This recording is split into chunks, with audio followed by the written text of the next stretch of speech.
muita água. Mas eu quero anunciar para vocês que amanhã, principalmente na parte da tarde, o tempo vai estar ótimo.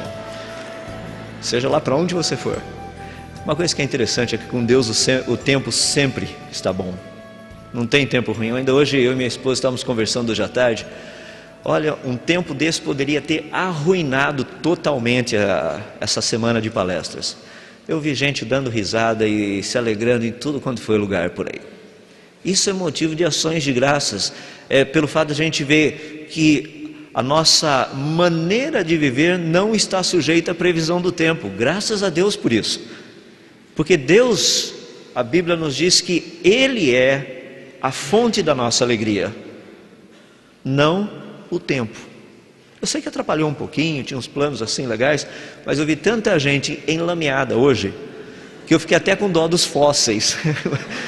Os fósseis não tinham nem um pouquinho de lama comparado com esse povo aí. Então, de qualquer forma, dá para perceber o dilema da coisa. Nós estamos tratando especificamente do dilúvio. Então vamos ver, estudar um pouquinho para onde teria ido toda essa água que inundou o planeta. Pequena recapitulação, nós já vimos que a situação geológica do planeta antes do dilúvio, nós não tínhamos nem montanhas tão altas, nem os oceanos eram tão profundos. Montanhas de 2,5 km no máximo de altura a partir do nível do mar. Fundo dos oceanos, 3,5 km. Nós sabemos que antes do dilúvio havia uma grande fauna, uma grande flora na superfície desse planeta. Já falamos que provavelmente na superfície do planeta havia de 700 milhões a 2 bilhões de habitantes na época do dilúvio. E Noé era o único que encontrou graça diante de Deus. Homem sério, homem que queria trabalhar honestamente, fazer aquilo que agrada a Deus. Essa parte que nós vamos trabalhar agora é uma parte para mim que eu gosto muito. Na área de física, eu trabalho mais com a área experimental do que com a área teórica. Porque na área teórica é tudo blá blá blá, entende como é que funciona? É tudo assim, porque eu acho, porque eu penso, não sei o que tem. Na área experimental não, na área experimental você vai no laboratório e faz uma experiência, se deu certo, deu, se não deu, não deu, você joga a sua teoria fora, se não deu certo, se deu certo você publica e a coisa funciona desse jeito. Até agora eu apresentei para vocês uma teoria. Essa teoria, como já mencionei, foi proposta por um homem, Dr. Walter Brown. Quando ele propôs a teoria, ele não era evangélico e ele não conhecia a Bíblia. Mas é fascinante o quanto que esse negócio é parecido com a Bíblia. Principalmente na parte que a gente entrar aqui agora. Depois, se você tiver um tempinho, depois você vê o que você vai ver aqui, vá ao seu quarto mais tarde e leia o Salmo 104. É só lembrar de quarto para 4, é só trocar pouca coisa ali. O Salmo é 104. Leia esse salmo, você vai ficar impressionado. Vamos dar uma olhadinha. Estamos aí com um processo, como mencionei, as águas do dilúvio estavam saindo lá de baixo, chegando à superfície, inundação em todo o planeta, um problema sério de muitas tempestades. Eu mencionei a respeito de ondas de provavelmente até 120 metros de altura. Algumas pessoas ficaram preocupadas, falaram, mas e a arca? Só para vocês terem uma ideia, a arca de Noé, aquele caixotinho desse jeito, quando a arca estava nessa posição, se viesse uma onda e levantasse a arca poderia chegar a 75 a 80 graus no máximo, e o que aconteceria depois que a onda passasse, ela caía de novo. Ela não capotaria por causa da estabilidade dela. Lateralmente, essa arca poderia virar até 60 graus e ela cairia de volta. É muito estável o negócio. Então a gente não tem tantos problemas assim. O que é mais bonito de tudo, se você pegar aonde a arca provavelmente está hoje, que é o Ararat, e traçar um círculo de mais ou menos 500 quilômetros, que seria o máximo que a arca teria simplesmente flutuado, solta como ela estava, você vai perceber que aquela é uma das áreas mais bem protegidas do planeta na questão dessa rachadura. Deus sabia até onde colocar Noé e a sua arca. Não é fantástico como Deus pensa até nos pequenos detalhes? Eu fico assim impressionado com a grandeza da sabedoria do nosso Deus, como Ele cuida dos detalhes. Bom, vamos trabalhar um pouquinho aí. Questão da Pangeia.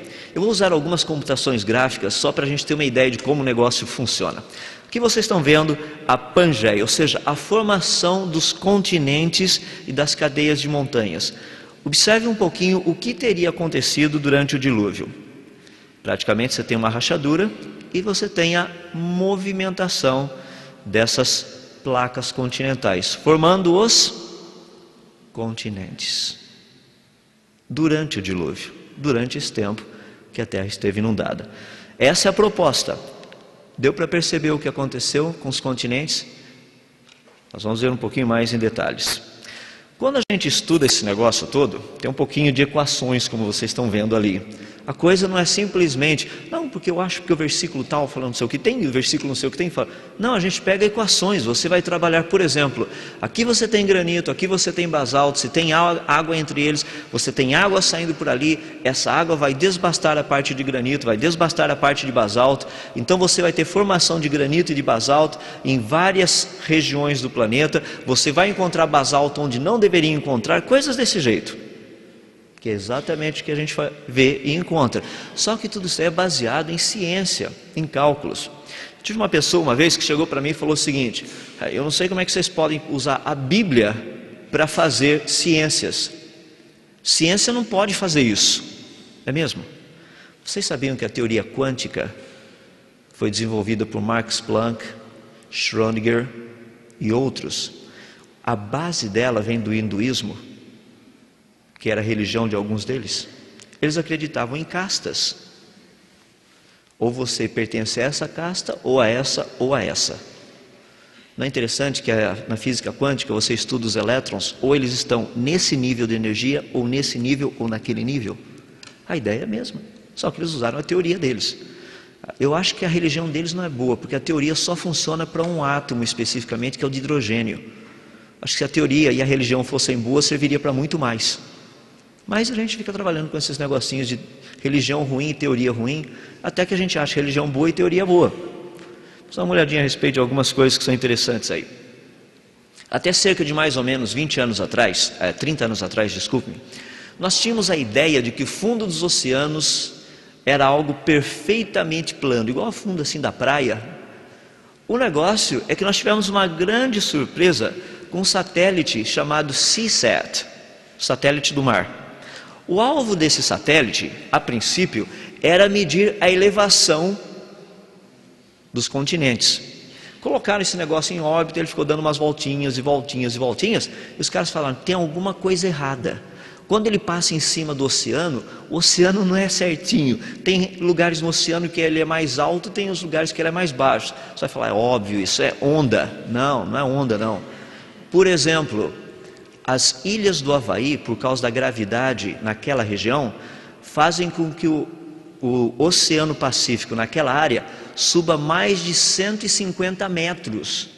Se você medir o nível do mar no Havaí e medir o nível do mar no Oceano Pacífico, lá no meio onde não tem nada, no Havaí o nível do mar é 150 metros mais alto do que no resto. O pessoal começou a medir isso daí falando, tem alguma coisa errada. E ao estudar eles descobriram o que estava errado. O fundo do oceano não é plano. Isso é o que eles descobriram ali no fundo dos oceanos. Um negócio totalmente maluco. Só que é o contrário. Aquela parte preta que vocês estão vendo são os continentes.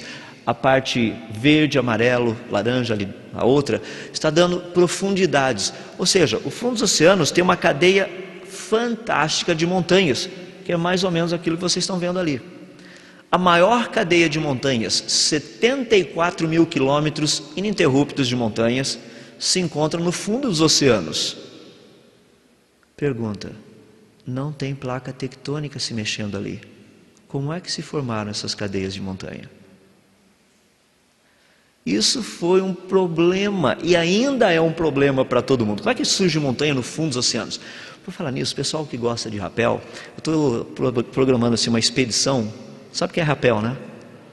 Canyoning, esse tipo de coisa, lá no fundo dos oceanos, porque deve ser 10 fazer canyoning lá, imagina só, 74 mil quilômetros só para a gente andar, só fazendo canyoning. Deve ser um negócio muito 10, se estiverem interessados em canyoning no fundo do mar, é só me avisar depois, a gente passa um e-mail aí, vamos ver se a gente reúne assim para a terceira conferência da Fiel no fundo dos oceanos, uma coisa mais ou menos parecida. Já que de água vocês entendem, fazer no fundo do mar vai ser fichinha, né? Depois de toda a chuva que a gente teve aqui. Essa foi uma grande surpresa, a crista oceânica.